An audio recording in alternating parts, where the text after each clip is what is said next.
গাঁও বা দূৰ দুৰ্গম অঞ্চলত থকা বিভিন্ন অঞ্চলত পুলিচ গৈ পোৱাৰ আগতে যিকোনো ঘটনাক ৰাইজে যাতে প্ৰতিহত কৰিব পাৰে, আইনৰ গণ্ডিৰ ভিতৰত থাকি প্ৰতিহত কৰিব পাৰে। আজি আমি সেৱা সেতু পৰ্টেলৰ জৰিয়তে এই ব্যৱস্থা নিশ্চিত কৰিব খুজিছোঁ যে যিসকল দায়বদ্ধ নাগৰিকে, ৰেছপন্সিবল চিটিজেনে নিজে চৰকাৰৰ এই প্ৰচেষ্টাক সহায় কৰিব খোজে, আত্মৰক্ষাৰ ব্যৱস্থা হাতত ল'ব খোজে, তেওঁলোকক আমি আবেদনৰ প্ৰক্ৰিয়াটোক সুচল কৰি দিব পাৰোঁ নেকি। কিন্তু আগ্নেয়াস্ত্ৰ যেতিয়া আমি ক'ব খোজোঁ যে অনুজ্ঞাপত্ৰ দিম, এটা কথা আমি নিশ্চিতভাৱে অনুভৱ কৰিব লাগিব যে গভৰ্ণমেণ্টে কাকো আৰ্মছ নিদিয়ে। বহুত ক্ষেত্ৰত মই সংবাদ মাধ্যমত বাতৰি দেখিছোঁ যে গভৰ্ণমেণ্টে আগ্নেয়াস্ত্ৰ প্ৰদান কৰিব। গভৰ্ণমেণ্টে কাকো আগ্নেয়াস্ত্ৰ প্ৰদান নকৰে, গভৰ্ণমেণ্টে অনুজ্ঞাপত্ৰ দিব। আগ্নেয়াস্ত্ৰ কিনাৰ দায়িত্ব নাগৰিকজনৰ। ইয়াত চৰকাৰে বাতৰি কাকতত ওলাব লাগিছিল যে চৰকাৰে আৰ্মছ লাইচেঞ্চ দিব, কিন্তু মই যোৱা 2 মাহত বহুত বাতৰি কাকতত দেখিছোঁ যে গভৰ্ণমেণ্টে আৰ্মছ দিব।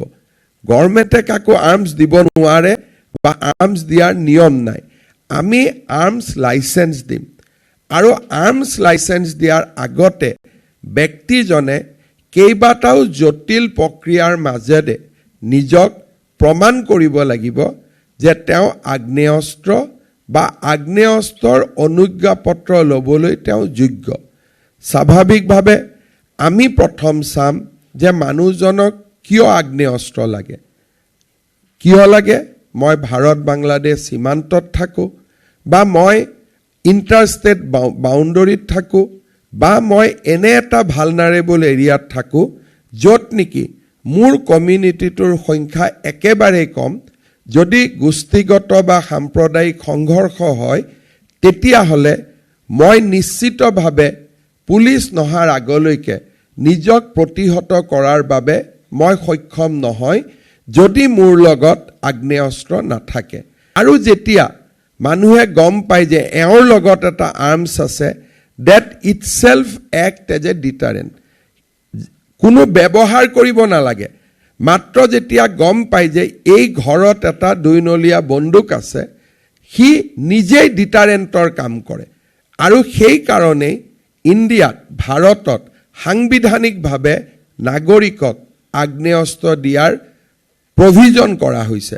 আগ্নেয়াস্ত্ৰ দিয়াৰ আগতে মানুহজনৰ ওপৰত কোনো ক্ৰিমিনেল কেছ থাকিব নালাগিব, কোনো ক্ৰিমিনেল এণ্টিচিডেণ্ট থাকিব নালাগিব, অৰ্থাৎ চলিত গোচৰো থাকিব নালাগিব। এনেকুৱা নহয় যে গোচৰত অভিযুক্ত হ'লেহে তেওঁক আমি আৰ্মছ লাইচেঞ্চ নিদিওঁ।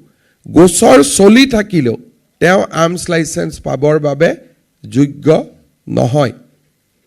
ইয়াৰ পিছত ইয়াতে আমি দ্বিতীয় পদক্ষেপ চাম যে মানসিকভাৱে মানুহজন কিমান সন্তুলিত। যদি মানুহজন মানসিকভাৱে সন্তুলিত নহয়, তেতিয়াও তেওঁ আৰ্মছ লাইচেঞ্চ পাব যোগ্য নহয়।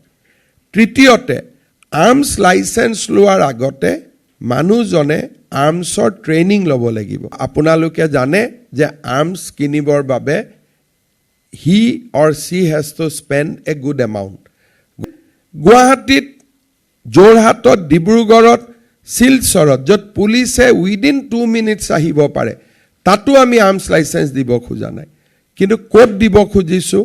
য'ত নেকি পুলিচে 2 ঘণ্টাৰ আগতে আহিব নোৱাৰে। আহিলেও যি থানাৰ মানুহ আহিব, সেই থানা 95% এটা যিটো চাৰ্জড ক্ৰাউড, উত্তেজিত জনতাক বা উত্তেজিত এটা ছেকশ্যনক কণ্ট্ৰল কৰিবৰ কাৰণে সক্ষম নহয় until and unless reinforcement comes. গতিকে মই ভাবোঁ যে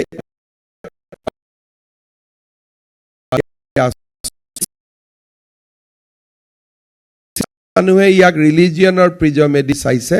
this is a religious neutral scheme.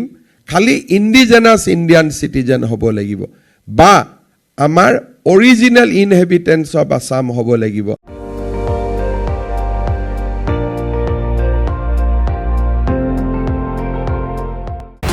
আপুনি চাই আছে ND24, সৰ্বশ্ৰেষ্ঠ নহয় সৰ্বোত্তমৰ দৌৰ।